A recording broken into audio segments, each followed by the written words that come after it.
Hello students, now we will study our next topic of company law, that is winding up of the company. सबसे पहले हम इसमें इसका meaning पढ़ेंगे। Winding up होता क्या है, इसका क्या मीनिंग है। Winding up is the process of dissolving a company. While winding up a company cease to do business as usual. Its sole purpose is to sell off stock, pay off creditors, and distribute any remaining assets to the partners or shareholders. Winding up का meaning होता है जब एक company and हो रही होती है और वो उसकी लाइफ एंड होती है, तो उस सिचुएशन में एक कंपनी को डिसॉल्व किया जाता है। जो बाय द लॉ होता है उसको हम बोलते हैं, उस प्रोसेस को हम बोलते हैं वाइंडिंग अप। वाइंडिंग अप में क्या होता है कि जो उसके स्टॉक्स होते हैं वो सेल कर दिए जाते हैं, उनके क्रेडिटर्स को पे कर दिया जाता है, असेट्स को भी बेच दिया जाता है और जो शेयर होल्डर्स हैं उनको अपना शेयर वापस कर दिया जाता है। तो इस प्रोसेस को हम बोलते हैं winding up. Reason for winding up, winding up का क्या रीज़न होता है, वाइंडिंग अप किस सिचुएशन में कंडक्ट किया जाता है। If the company is insolvent, the shareholders may trigger a winding up to avoid bankruptcy and, in some cases, personal liability for the companies. जब कंपनी इंसॉल्वेंट हो रही होती है, जब कंपनी के पास उसके डेट्स को पे करने के लिए प्रॉपर मनी नहीं बचती, तो वो इस पोजीशन में नहीं होती कि वो उसके डेट्स को पे ऑफ कर सके। तो ऐसी सिचुएशन में जो शेयर होल्डर्स होते हैं वो कंपनी के वाइंडिंग अप की मांग करते हैं।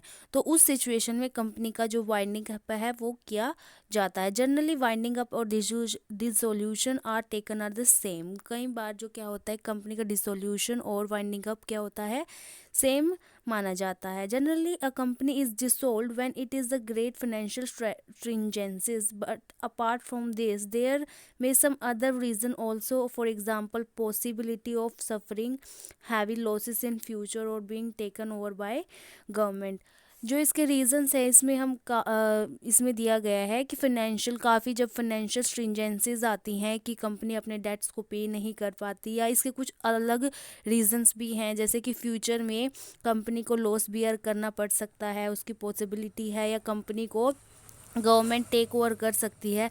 तो उस सिचुएशन से बचने के लिए जो कंपनी क्या करती है, वाइंडिंग अप प्रोसीजर स्टार्ट करती है।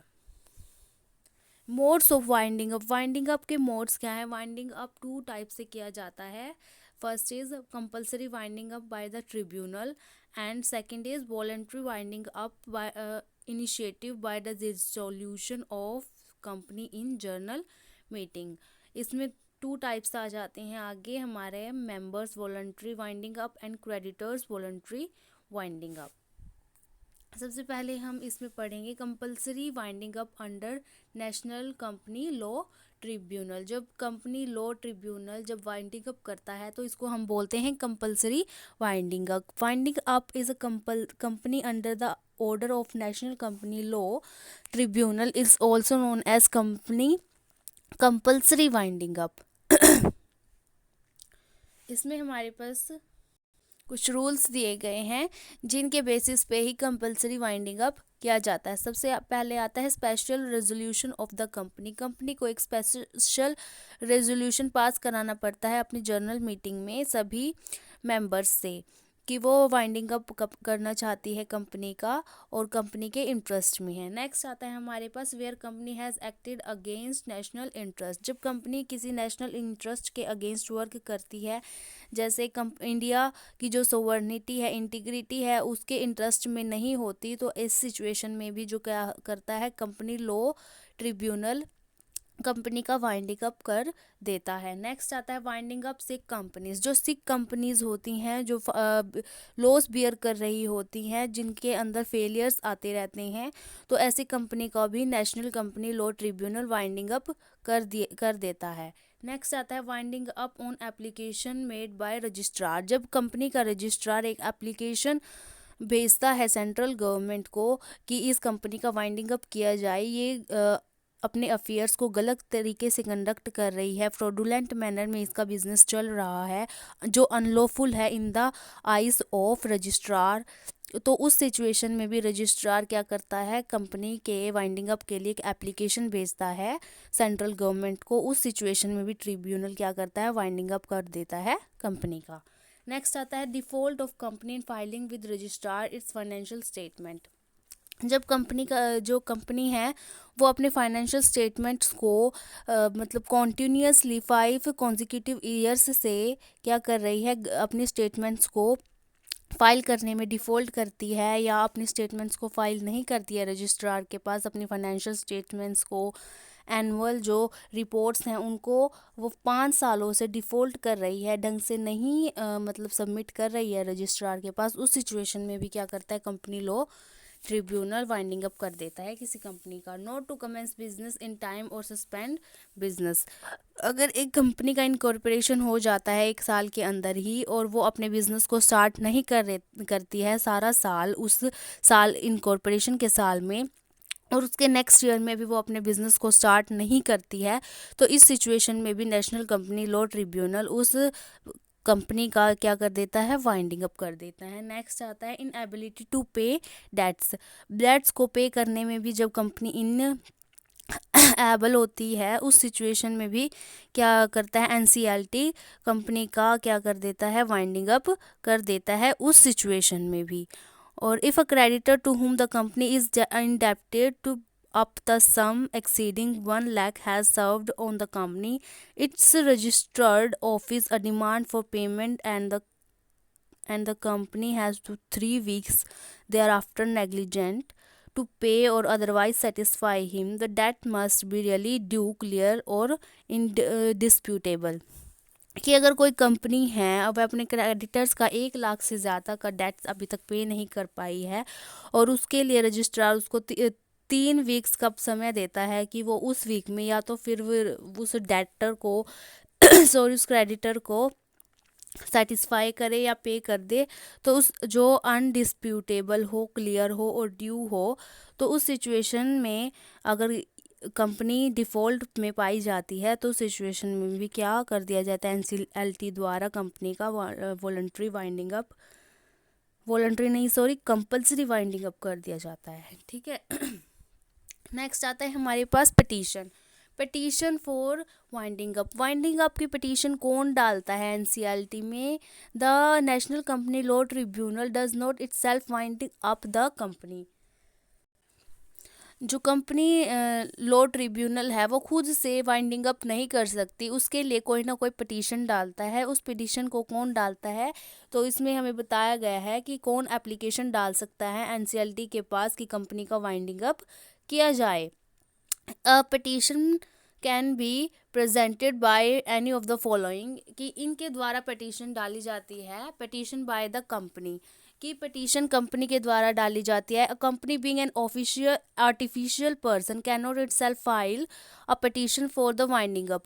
जो कंपनी होती है एक आर्टिफिशियल पर्सन होती है, वो अपने आप एक पिटीशन नहीं डाल सकती, तो उसके बिहाफ में जो कंपनी के डायरेक्टर्स होंगे, मेंबर्स होंगे अदर, वो स्पेशल रेजोल्यूशन पास करवा के भी वाइंडिंग अप की एक पिटीशन एनसीएलटी के पास भेजते हैं, जिसके बाद वाइंडिंग अप की जो प्रोसेस है वो शुरू हो जाती है। नेक्स्ट आता है हमारे पास पिटीशन बाय द क्रेडिटर और क्रेडिटर्स। एक पिटीशन एनसीएलटी को कोई क्रेडिटर या क्रेडिटर्स, जो सभी क्रेडिटर्स हैं वो इकट्ठे होके भी टुगेदर करके भी एक पिटीशन डाल सकते हैं। Every person having a pecuniary claim against the company whether actual or contingent is a creditor. Such a person is competent to file a petition for the winding up of the company. The word creditor include a secured creditor, debenture holder and the trustee of the debenture holders, the legal representative of a deceased creditor etc. कि creditors में कौन कौन include किया जाता है? एक secured creditor होते हैं जिनकी एक सिक्योरिटी होती है कंपनी के पास पे करने के लिए। डिबेंचर होल्डर्स भी क्रेडिटर्स में आते हैं। जो ट्रस्टीज़ होते हैं या फिर कोई लीगल रिप्रेजेंटेटिव, जो डिसीज्ड क्रेडिटर होता है, कोई क्रेडिटर बीमार हो जाता है या मर जाता है, उसका जो लीगल रिप्रेजेंटेटिव होता है वो भी क्रेडिटर माना जाएगा इस सिचुएशन में।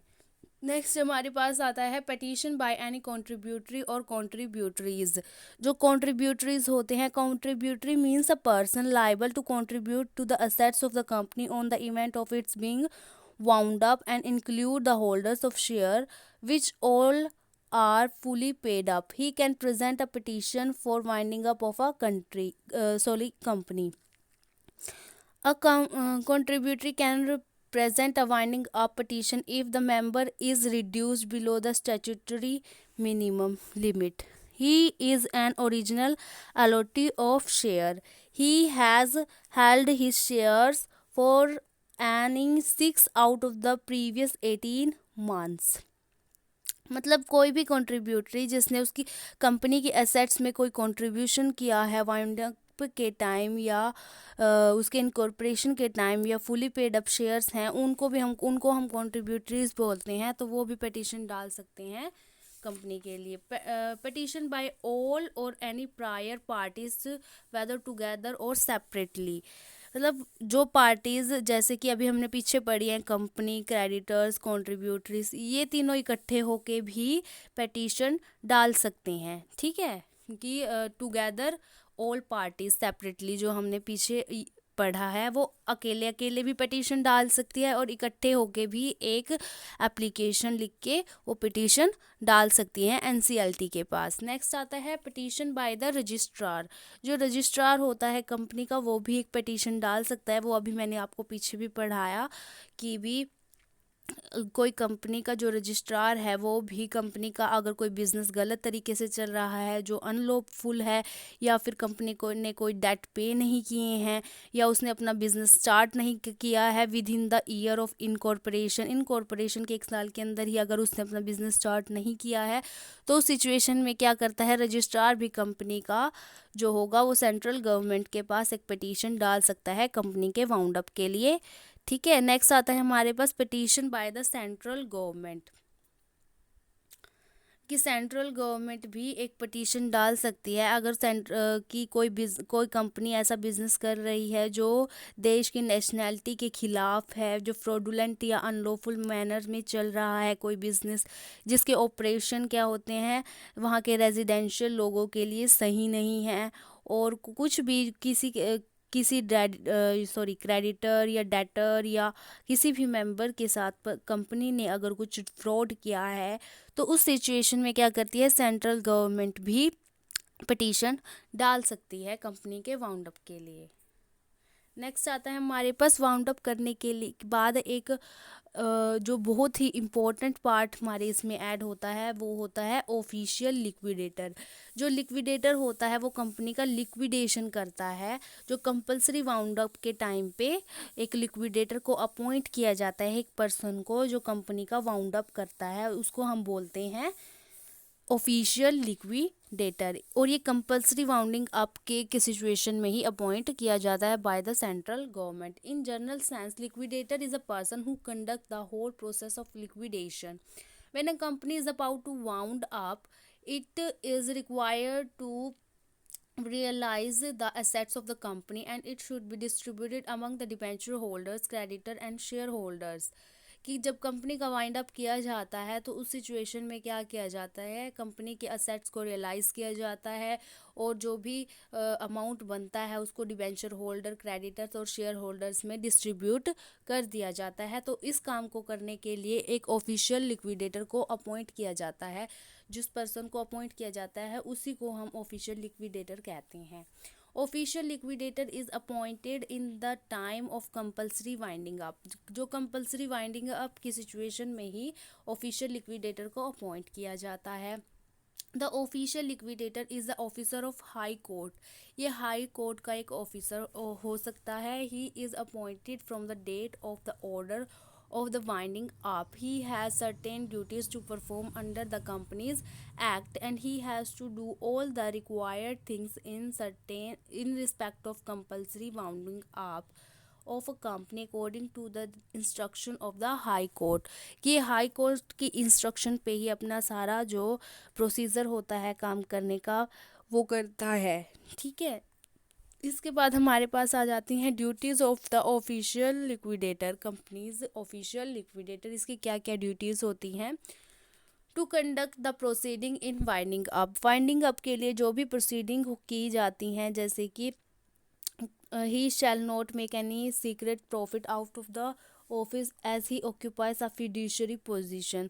कि अगर उसको एक पोजीशन दी गई है तो वो सही से अपनी प्रोसेस को कंप्लीट करेगा और कोई ऐसा सीक्रेट प्रॉफिट नहीं निकालेगा अगर उसको ऐसी फिड्यूशरी जो इम्पोर्टेंट पोजीशन अगर दी गई है। नेक्स्ट आता है हमारे पास to take company's property into custody. जो कंपनी की प्रॉपर्टी है पूरी की पूरी उसको कस्टडी में लेता है। टू मेक कॉल, अगर कोई कॉल अनपेड रह गई है तो उन कॉल को भी लिक्विडेटर क्या करता है, मंगा लेता है। टू पे कंपनीज डेट, कि कंपनीज के जो डेट्स होते हैं उनको पे किया जाता है। कंपनी की जो असेट्स हैं उनको रियलाइज़ करके जो भी कॉन्ट्रीब्यूटरीज है, जो भी उनके क्रेडिटर्स हैं उनको उनके डेट्स पे किए जाते हैं। To maintain proper books, books maintain करता है जो लिक्विडेटर होता है। मिनट बुक प्रोसीडिंग्स, जो सारी बुक्स होती हैं कंपनीज़ के जो लिक्विडेशन में ज़रूरी होती हैं उनको प्रॉपर मेंटेन करता है। टू सबमिट अकाउंट्स, कि जो भी कंपनी के अकाउंट होंगे उनको सबमिट करता है एनसीएलटी के पास प्रॉपर रिसिप्ट के साथ। To appoint committee of inspection, अगर कंपनी में कुछ ऐसी अनलॉफुल या कुछ ऐसे अफेयर्स चल रहे हैं उनको इंस्पेक्शन करने के लिए भी जो लिक्विडेटर है वो 1 मंथ के लिए एक कमिटी को मतलब अपॉइंट करता है एनसीएलटी की हेल्प से। To submit information in pending liquidation, to submit information in pending liquidation का मतलब है if the company a proceeding does not finish within 1 year after its commencement the liquidator shall within 2 months of the expiry of each year from the commencement of winding up file a statement duly audited by the qualified auditor of the company with respect to the proceedings in and position of the liquidation. The statement shall be filed. इसमें बताया गया है कि अगर company के winding up को शुरू हुए अभी 1 साल हो चुका है और कंपनी का वाइंडिंग अप कंप्लीट नहीं हुआ है तो उस सिचुएशन में क्या करेगा लिक्विडेटर 2 महीने के अंदर अंदर ही ईयर ख़त्म होने से तो उस 2 महीने के अंदर अंदर ही वो अपनी सारी स्टेटमेंट्स या फाइल्स को ऑडिटेड करवा के कम्प्लीटली ऑडिटेड करवा के एनसीएलटी के पास सबमिट कराएगा। To distribute the balance of contributories होंगे जो कंपनी के, उनको उनका बैलेंस भी डिस्ट्रीब्यूट करने का जो ड्यूटी होती है वो इसके लिक्विडेटर के पास ही होती है। तो इसी के साथ हमारा ये वाला टॉपिक ख़त्म होता है। अगर आपको इससे रिलेटेड कोई भी डाउट या कोई क्वेरी हो तो आप मैसेज करके पूछ सकते हैं। Thanks for watching.